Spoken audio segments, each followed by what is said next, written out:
Bonjour à tous, c'est Alexandre de Gains, j'espère que vous allez bien. On va voir les petites news rapidement. Le Bitcoin qui a subi un gros pump suivi d'un gros dump.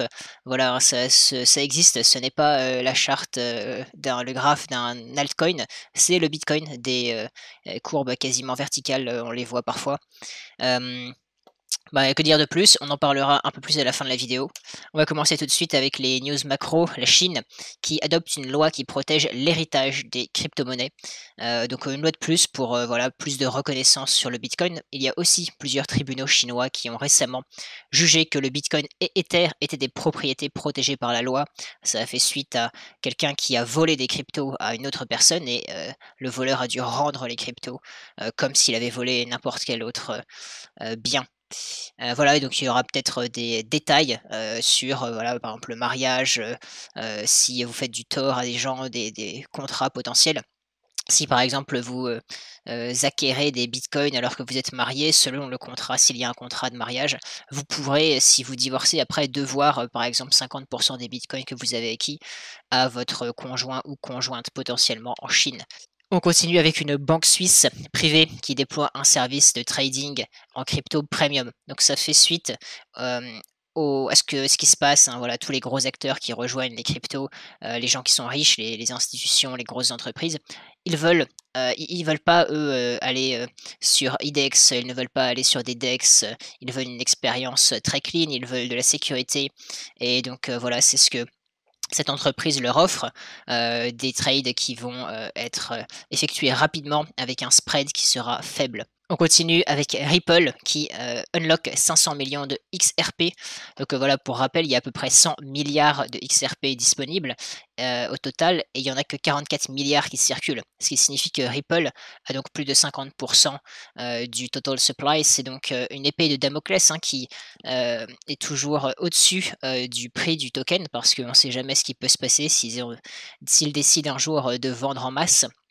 Évidemment, c'est pas dans leur intérêt, mais c'est une possibilité tout de même. Donc voilà, ces 500 millions de XRP valent quand même 100 millions de dollars.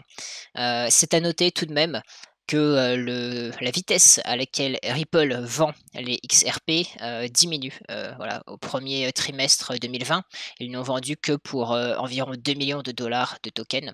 Donc on peut se demander pourquoi ils commencent à en unlock 500 millions qui valent 100 millions. On va voir ce qui se passe. Dans tous les cas, voilà, sachez que c'est honnêtement pour moi le plus gros point faible de XRP, le fait que c'est extrêmement centralisé au niveau des holders par Ripple. On continue avec une autre news rapide. Au Canada, les entreprises qui sont en crypto sont reconnues comme des services monétaires. Voilà, c'est l'histoire d'un mec qui est un peu triste, hein, qui est allé en prison pour avoir vendu 10 bitcoins en 2014. Il y a une loi qui était vieille de plus de 50 ans qui a été appliquée au bitcoin. Donc c'est un peu triste pour moi et c'est un petit coup vraiment pas sympa de la part des gouvernements qui auraient dû être plus souples, heu, vu que ça touche à des innovations technologiques nouvelles et ne pas appliquer des lois vieilles de 50 ans.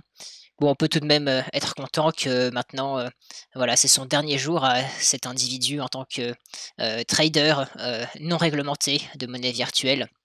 Donc maintenant, il peut dormir plus tranquillement, mais il a quand même fait de la prison, pour moi, pour une raison qui n'est pas vraiment justifiée. La Russie, très rapidement, qui trade beaucoup de bitcoin sur l'échange en pair à pair local bitcoin. On aurait pu penser que c'était le Venezuela qui était le premier en termes de volume. Ils sont également très présents. Ce sont les deuxièmes, mais la Russie est la première.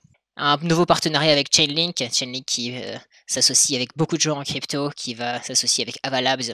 Avalabs qui est un projet très intéressant technologiquement porté par quelqu'un qui est considéré comme beaucoup par un génie. Il s'appelle Emin Gun Sirer. Il a écrit un papier en 2008 sur Proof of Work, si je ne m'abuse. Donc si ça vous intéresse, je vous invite à vous renseigner plus.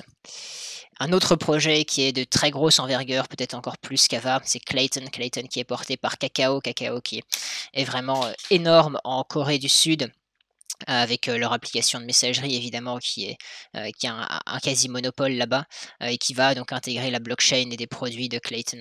Donc voilà, on peut voir que le prix est plutôt répond plutôt bien à ces annonces de Clayton. Vous entendrez sûrement parler de Clayton dans les jours qui arrivent.